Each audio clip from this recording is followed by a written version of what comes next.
my name is Melanie Chacon with Live Fit Tooele County, and standing next to me is Eileen DeLue. She is a registered dietitian. Why don't you go ahead and introduce yourself? I'm also a certified diabetes educator. I've had diabetes for 49 years. I'm a mom and a grandma. Oh, wow. Thank you for that introduction. So she's going to teach us some ways to change your meal planning around if you do have diabetes. We love the diabetes plate, and you see this is almost as valuable as my grandchildren as an introduction to meal planning for diabetes. You see that half of that is vegetables, a fourth of it, and a 9-inch plate's a good place to start. That would be the size of the interior of this plate. So a half of it is vegetables, a fourth of it is starches, and a fourth of it is meat. And then on the side, we can add a milk and or a fruit. The purpose of this approach is to control how much sugar comes from your food, but also the calories. Vegetables are very low calorie. This broccoli or those carrots are only 25 calories, whereas a tablespoon of butter would be over 130 calories. And those vegetables are loaded with appropriate nutrients and fiber. So they're low carbohydrate, so they don't change into a lot of sugar. So they're good all the way around. The meat doesn't change into sugar, but we want to be careful with portions for weight control. If you lose weight, your blood sugars improve. If you gain weight, they don't. They can get worse. Okay. And then the starches, so the quarter of the plate with the starches and the dairy group and the fruit group and, of course, the sweet group affect blood sugar.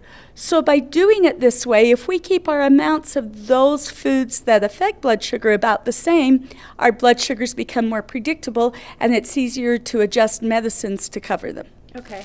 So what's the most common mistake that somebody with diabetes will make when they're meal planning or when they're eating out?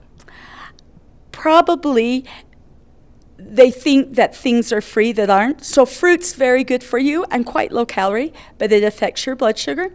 Okay. Or some people believe that if it's whole grain, which is more healthy by a long shot, that it's free and won't affect your blood sugar. It affects it every bit as much. And so we just need to acknowledge those things and take the time to consider all those things. So if you went to a Mexican restaurant, you have to remember those chips you eat before the meal starts as part of that fourth of a plate of starch. Okay. So that might make the tortilla really small if you ate a lot of chips already.